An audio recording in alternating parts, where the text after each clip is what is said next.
अस्सलाम वालेकुम फ्रेंड्स, कैसे हैं आप? उम्मीद है कि आप सब बिल्कुल खैरियत से होंगे, ठीक ठाक होंगे। यूएसए वीज़ा के हवाले से बहुत सारे दोस्तों की क्वायरीज होती हैं। वो USA B1 B2 visa apply करने चाह रहे होते हैं, तो इस बारे में वो इन्फॉर्मेशन लेना चाह रहे होते हैं, या फिर इनको अर्ली अपॉइंटमेंट नहीं मिल रही, वो अपॉइंटमेंट के हवाले से पूछना चाह रहे होते हैं कि अपॉइंटमेंट कब तक की मिल सकती है, कैसे मिल सकती है, हम ये अपॉइंटमेंट बआसानी कैसे हासिल कर सकते हैं। तो जो दोस्त भी यूएसए का वीज़ा अप्लाई करने जा रहे हैं, या जिन्होंने ऑलरेडी फ़ीस पे कर दी है और अपना DS-160 फॉर्म फिल करना चाह रहे हैं, या फिर अपॉइंटमेंट भी जिन्होंने हासिल कर ली है और आने वाले दिनों में इनका इंटरव्यू है, तो ये वीडियो उन सब दोस्तों के लिए है।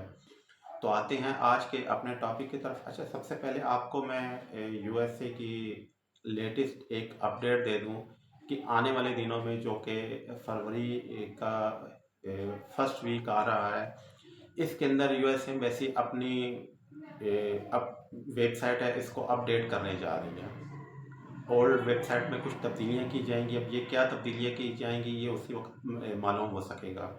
और हो सकता है कि इसके बाद अपॉइंटमेंट भी इजीली मिलना शुरू हो जाए, और अगर अपॉइंटमेंट इजीली नहीं भी मिलेगी तो इसमें चेंजिंग की जाएंगी। तो ये क्या चेंजिंग होंगी, ये जो भी लेटेस्ट अपडेट होगी, मैं आपको फरवरी के फर्स्ट वीक में ये चेंजिंग होने के बाद अपडेट कर दूंगा। तो अगर इस वक्त अपॉइंटमेंट की बात की जाए, तो यूएसए की अपॉइंटमेंट कराची और इस्लामाबाद से किसी भी सेंटर से अवेलेबल नहीं है। जो भी नए दोस्त अगर लॉगिन करके जाते हैं, चेक करते हैं, तो उनको अपॉइंटमेंट अनअवेलेबल मिलती है। तो इसके लिए या तो आपको डेली जो रीस्केजल आप कर सकते हैं, तकरीबन 8 से 9 बार 10 बार डेली रीस्केजल कर सकते हैं। तो इसमें आप रीस्केजल करें तो शायद किसी टाइम कोई डेट अवेलेबल हो, लेकिन उसमें भी चांस ये है कि आपको नवंबर 2025 या दिसंबर 2025 की तकरीबन कोई डेट मिलेगी। तो खैर, ये भी डेट अगर आपको मिलती है तो आप पिक कर लें। 7-8 महीने के बाद आपका इंटरव्यू होगा, तो आप इस तरह जो है ये अपॉइंटमेंट हासिल कर सकते हैं, क्योंकि कभी कभार यूएस एम्बेसी जो है वो ये डेट्स जो है वो रिलीज़ कर देती है।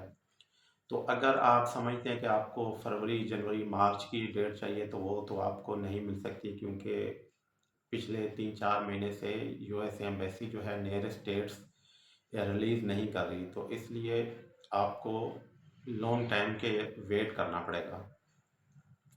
और अगर वीज़ा रेशो की बात की जाए, तो यूएस एम्बेसी की दिसंबर के अंदर बहुत अच्छी वीज़ा रेशो थी, बहुत वीज़े अप्रूव्ड हुए। मेरे अपने क्लाइंट्स के बहुत सारे वीज़े अप्रूव्ड हुए, लेकिन मैं क्योंकि कोई वीडियो नहीं बनाई थी पिछले काफ़ी टाइम से, तो इसलिए मैं आपको अपडेट नहीं कर सका। तो नॉर्मल प्रोफाइल पे भी वीज़े अप्रूव्ड हुए, और अब भी वीज़ा रेशियो अच्छी है। बहुत सारे दोस्त जो है समझ रहे होते हैं कि कराची की वीज़ा रेशियो अच्छी है। हालांकि कराची की वीज़ा रेशियो अच्छी है, लेकिन इस्लामाबाद में कराची से ज़्यादा वीज़ा लगे हैं। लेकिन ऐसा नहीं है कि आपकी लो प्रोफाइल हो और आपको वीज़ा मिल जाए और आप कहें कि जी हमारा तो वीज़ा रिफ्यूज़ हो गया। तो इसमें प्रोफाइल मैटर करती है। आपकी पाकिस्तान के अंदर टाइज देखी जाती हैं, आप मैरिड हैं, अनमैरिड हैं, आपका बिजनेस कैसा है, स्ट्रॉन्ग है, नहीं स्ट्रॉन्ग है।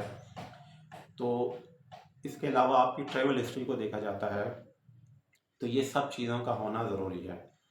तो अगर आपकी कुछ 4-5 कंट्रीज़ की भी ट्रैवल हिस्ट्री है, आपका बिजनेस रजिस्टर्ड है, ओल्ड 4 से 5 साल पुराना भी है अगर, और आप इंटरव्यू अच्छा सा दे सकते हैं, तो आपको वीज़ा मिलने के बहुत अच्छे चांसेस हैं।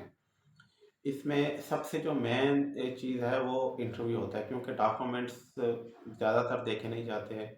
बहुत इक्का दुक्का केस में देखा जाता है कि आपसे बैंक स्टेटमेंट मांग ली जाए या कोई डॉक्यूमेंट मांग लिया जाए, अदरवाइज डॉक्यूमेंट नहीं मांगा जाता, आपसे सिर्फ पासपोर्ट देखा जाता है।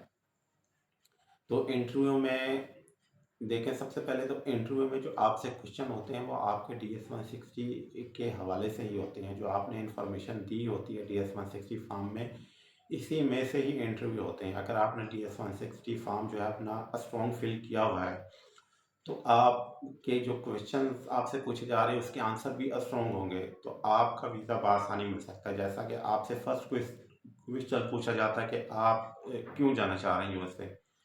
तो अगर आप टूरिज़्म के लिए जाना चाह रहे हैं, तो आप बताते हैं कि जी मैं टूरिज़्म पर्पज़ के लिए जाना चाह रहा हूँ। और अगर आपकी कोई बिज़नेस मीटिंग है, तो आप बताते हैं कि जी मैं बिज़नेस मीटिंग के लिए जाना चाह रहा हूँ। इसके अलावा टू एंड क्वेश्चन जो ज़्यादातर ये पूछा जाता है कि आप क्या करते हैं। तो इसी तरह अगर आपका बिजनेस होगा तो आप बताएंगे जी मेरा बिजनेस है। तो इसमें एक बहुत अहम क्वेश्चन पूछा जाता है कि आपके एम्प्लॉयर कितने हैं। ये एम्प्लॉयर से ही जजमेंट कर लेते हैं कि आपका बिजनेस कैसा है। अगर आपका बिजनेस स्ट्रॉन्ग होगा तो आपके जो एम्प्लॉयर हैं वो भी ज़्यादा होंगे, 15 होंगे, 20 होंगे, 25 होंगे। तो जब आप इतनी तादाद में बताएंगे तो आप का वीज़ा जो है, आपकी जो बिजनेस है वो वीज़ा ऑफिसर समझ लेगा कि इसका बिजनेस स्ट्रॉन्ग है। लेकिन अगर 2 एम्प्लॉयर होंगे, 3 एम्प्लॉयर होंगे तो उसी से वीज़ा ऑफिसर समझ जाएगा कि आपका स्ट्रॉन्ग नहीं है। इसी तरह एक क्वेश्चन आपसे पूछा जाता है कि आप शादीशुदा हैं या अनमैरिड हैं, मैरिड हैं, आपके बच्चे कितने हैं, और आप तकरीबन मंथली कितना कमा लेते हैं। तो मेन क्वेश्चन यही होते हैं जो कि DS-160 फॉर्म में आपने बताया होता है और आपने उसी में से ही आंसर करना होता है। एक खास क्वेश्चन कभी कभार ये पूछ लिया जाता है कि आपने इससे पहले कहाँ कहाँ ट्रेवल किया हुआ है। जब आप बताते हैं कि मैंने इन कंट्रीज़ में ट्रेवल किया हुआ है तो फिर ये भी आपसे पूछा जा सकता है कि जी आपने वहाँ पे कौन से प्लेसेस, कौन सी सिटी जो है वो ट्रेवल की है। तो ये भी आपको पता होना चाहिए। तो मेन क्वेश्चन यही पूछे जाते हैं, और अगर आप तैयारी कर कर जाएं और अगर आप नर्वस ना हो और अगर आपकी प्रोफाइल जो मैंने बताया कि 4-5 कंट्रीज़ की ट्रेवल हिस्ट्री हो, आपका बिजनेस स्ट्रॉन्ग हो, तो आपको ये वीज़ा बआसानी मिल सकता है। तो ये USA के हवाले से अपडेट थी। उम्मीद है कि आपको वीडियो पसंद आई होगी। मुझे इजाज़त दीजिए। अल्लाह हाफिज़।